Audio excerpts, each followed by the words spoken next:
Most normal people, when they take a week off, they disappear for a week. Nothing really changes, right? Packers taking a week off has lasted so freaking long. Seasons are changing. What's up, everybody? My name is John Delray, host of Lombardi Time Brews, and I'm welcoming you back because today is Stock Watch Part 2. Today we're talking about the players for the Packers that are on an upward swing, those who have momentum going higher as we head off into the second part of the season. And yeah, as I said, it's only been 1 week that the Packers didn't have a game, but holy buckets, feels like it's been the longest bye week ever. And finally, that's beginning to come to a close. Tomorrow, of course, will be the game preview for Packers versus Bears, and then the Sunday, an actual rivalry game. So today I'm going to take you through, like I said, those Packers that are ascending the ranks, that have their stock going up. Now, if you're wondering about like a certain wide receiver or notably a tight end whose stock is raising higher than most others, well, some of that was covered just the other day when I talked about positions that have gone through some weird flops. So if you're looking for like Tucker Kraft, Eric Wilson, Jaden Reed, all certainly understandable stock risers, they were lumped in with their positions the other day. This is about positions or individuals where everyone seems to be on an upswing. So let's get started with it right away. And let's talk about position number one. Let's actually go with the running backs. Because ultimately, I think it's safe to say, Josh Jacobs has been everything that the Packers were hoping for when they signed him as their feature back, in spite of what Bill Barnwell said in an article a couple weeks ago. Jacobs, to this point, is averaging 4.8 yards per carry, which is only a tenth of a yard off of his mark when he led the league in rushing just 2 years ago. He's fourth in total rushing yards, second in the NFL in total yards after contact, sixth in the NFL in missed tackles forced, fourth in the league in runs over 10 yards, and contributing as a receiver with 0 drops, 19 receptions, and over 100 yards receiving. He's on pace for the fourth 1,800-yard scrimmage season since 1990 for the Packers, following up only behind Amon Green and Dorsey Levens, Green doing it twice. And that's just Jacobs, right? Go farther than Jacobs. The depth is doing work even without Marshawn Lloyd. Emmanuel Wilson averaging 4.6 yards per carry. Plus, even as a backup, has eclipsed 45 yards rushing 3 different times over this half season.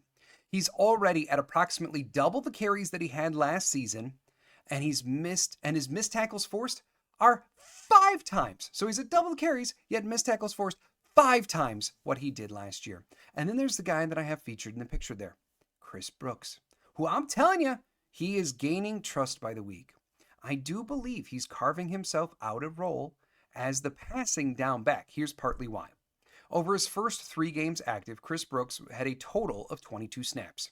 Over the last 2 games alone, that number is catapulted up to 34. Half of those snaps came on passing plays. 8 of those were pass blocking snaps. His grades in the last 3 games as a pass blocker, 82.4, 78.3, and 74. Plus, against Detroit, 3 catches on 4 targets for 28 yards. Yes, he did have a big drop in there. Not dismissing that, but still, 3 of 4, 28 yards.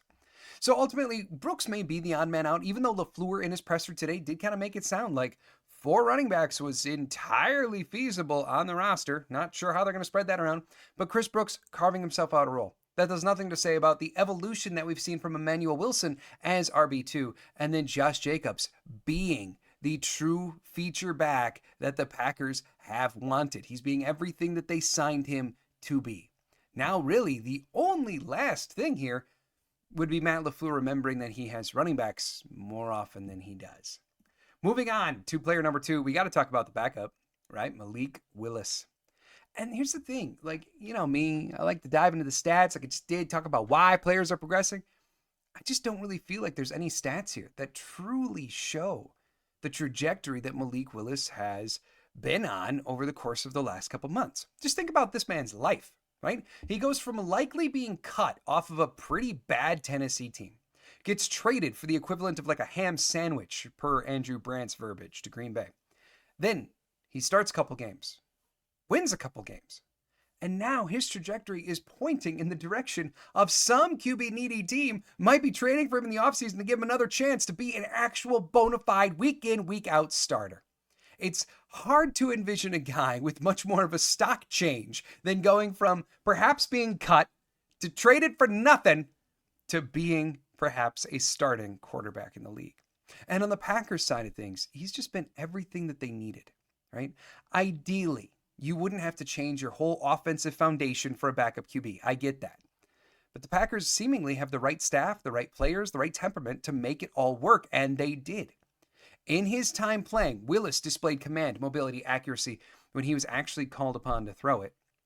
Thus far in the season, he's 29 of 39, 74.4% completions, 380 yards, 3 touchdowns, 0 picks, a QB rating north of 130.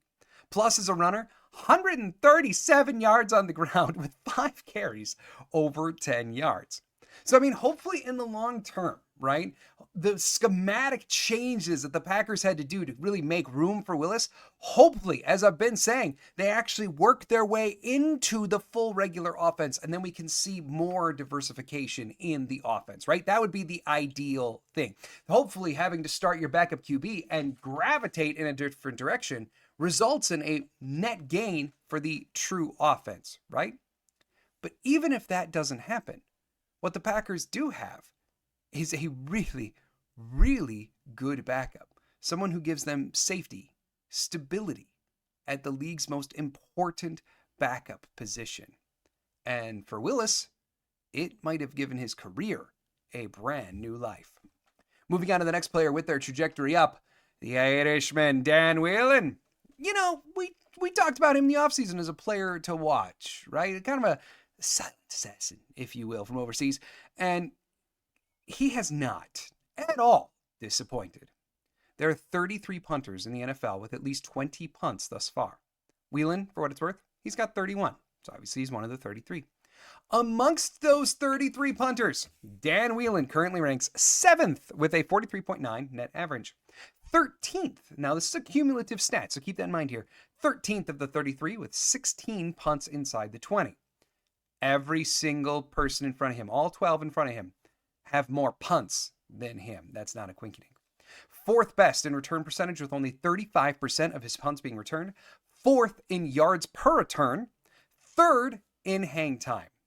Put all of that together and you are truly looking at Daniel Whelan having a top 5-ish punter season in the NFL. And his holding doesn't even look terrible. We can think of the one field goal earlier this season where Dan Whelan could really be credited with saving a botched snap. So he's come a long ways in that regard too. It's true. I know I've said it before, but we used to dream of days like this. Dan Whelan fulfilling everything we need out of a punter. Next up, that bastion of beauty himself, Sean Ryan. Now, obviously, there's not the most stats to go on, right, with an offensive lineman. But the reality is, Sean Ryan, he's transformed himself into a player. And the Packers have a really, really good offensive line. Maybe he's still one of, the 2-ish weak links on the offensive line. But for where he was, I mean, keep in mind, last year, he was a guy who we could look at and be like, all right, dang, as a run blocker, there's some splash there. He makes some big, highlight-style blocks. Oh, but as a pass blocker, oh, sweet goodness. It looks to be Newman-esque. Looks a little confusing at times, right? But this year, no, that's not the case. He deserves credit for that transformation. He also deserves credit for the fact that even as Jordan Morgan has gotten healthy, Ryan has still stayed above him on the depth chart. Now, maybe we'd be talking a totally different story here. If Morgan never would have gotten hurt in training camp, maybe then he would have beaten out Ryan. But Ryan, over these 9 weeks, has truly progressed into being a competent starting guard for the Green Bay Packers. So for what it's worth, here are the numbers to actually back it up. Ryan has seen his numbers go up across the board. Total offensive grade per PFF goes up from 49.3 to 61.5. Run blocking, 50.8 to 57.6. Pass blocking, 42.5 to 67.7. A 25-point rise when it comes to pass blocking. Maybe, just maybe, the Packers move on from Josh Myers this offseason when he's a free agent. I won't be shocked if they do. Part of the reason that they'll be able to afford to is because of the growth of Sean Ryan. And he deserves credit for those accolades. Next up, we're going to go to the opposite sides of the trenches. We're going to talk about Devontae Wyatt. Yeah, I would argue in terms of like stock, his hasn't taken off into outer space considering the way that he ended the year last year. But we still can't really deny that he is trending up, especially compared to the rest of the defensive line, which has seemingly struggled with the scheme change. Think of the Kenny Clarks, the Rashawn Garys, everyone else that I mentioned the other day with stock pointing down. Devontae Wyatt stands as the one to go against the grain. See, because at the very least, he's on track to either get or surpass every stat from last season. And he has also improved in two key areas, which were really honestly the two that held him back last year. Think back to last year, Devontae Wyatt was doing really, really well from a pressure standpoint. But there were really two knocks on him. One, the man shouldn't be playing run defense because he gets fooled, he gets beat, whatever, right? He kind of did it all. The other thing was he couldn't tackle. Last year, his missed tackle rate was 30%. So let's go over what his numbers are now. His run defense grade, it's improved by nearly 10 points. 44 last year to 53 this year. And that tackling, I mentioned it was 30% last year. Now he's one of the best tacklers on the team, a rate of only 9.1%. A massive improvement in both of those areas. So why, that's only two little areas. His pass rush numbers still pretty close to what they were last year, which is still really, really good for an interior defensive lineman, but still not truly ascending. So why is his stock up? Consider this. Wyatt is finishing his third season. He's nearly 27 years old. The Packers must decide on his fifth-year option this offseason, because remember, they got to declare the fifth-year option before the player even gets to the fourth year. So while maintaining his pass rush and improving on his biggest deficiencies, it's moved him from like the maybe, probably not. Like that's a lot of money for an aging defensive lineman who's shown he just isn't improving in the run defense area. Well, now that he's showing these things while maintaining the pass rush in a new scheme, being the one to stand alone in the new scheme, yeah, considering he'll be like 29 in that option season, now it's trending towards probably, or at the very least, maybe they figure out a year or two extension rather than the option to keep him around. Going from no security to some, still the stock rising. And then last one, I really want to save a fun one for last. Yeah, the safeties. Come on, you didn't think I was going to go this whole time and not mention the safeties. But I wanted to save this one for last. They are the last line of defense, after all. So when it comes to Xavier McKinney, okay, it's interesting to say that he's a stock riser because he's kind of just doing what he's always done. Like in New York last year, he was one of the highest graded safeties in football. Well, he still is. But some things have gotten better, right? The 6 interceptions. That's the huge headline. Everyone knows about that one. Yeah, all right. That's already a career high. But his 50.3 QB rating when targeted, that's the best in his career since his rookie season when he only played part-time. And his missed tackle rate still amongst the league's best, under 10%. And while he's rushing the passer more this year, his pressure numbers are nearly already what they were for the total of last year, or for a couple of stats surpassing them. But what he's done for the Packers just simply can't be put into numbers, just like Malik Willis. He's offered a new leader in the secondary. I mentioned a few weeks ago how, to me, he looks just like Charles Woodson. And I'm not saying in terms of play style. What I am saying if you think back to that example from a few weeks ago when there was a fumble rolling on the ground, how for some guys on the field, it just looks like everything around them moves in slow motion, that they're able to move with finesse, with elegance, because everyone else around them is just chaos. Xavier McKinney looks to me just like that, just like Charles Woodson used to. He's given the Packers a presence at safety that they truly have lacked since Nick Collins, Woodson. Adrian Amos was steady, but he didn't have the playmaking. And now you got Collins, Woodson, great names. One guy had a Hall of Fame trajectory. The other one who was a Hall of Famer. Xavier McKinney is bringing that kind of presence to the Packers secondary. He's a playmaker who also can be relied on to make the simple, fundamental plays. And how about his rookie partner, Evan Williams, right? One of the NFL's highest graded safeties. He's doing a really good Xavier McKinney impression next to Xavier McKinney, considering a few things, right?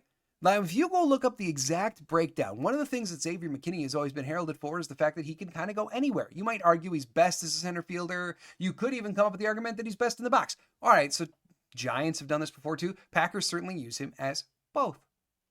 Evan Williams is following that same mold. He's playing both. Also, his missed tackle rate sits at 10%, which is really, really good for a safety. And QB rating allowed, 30.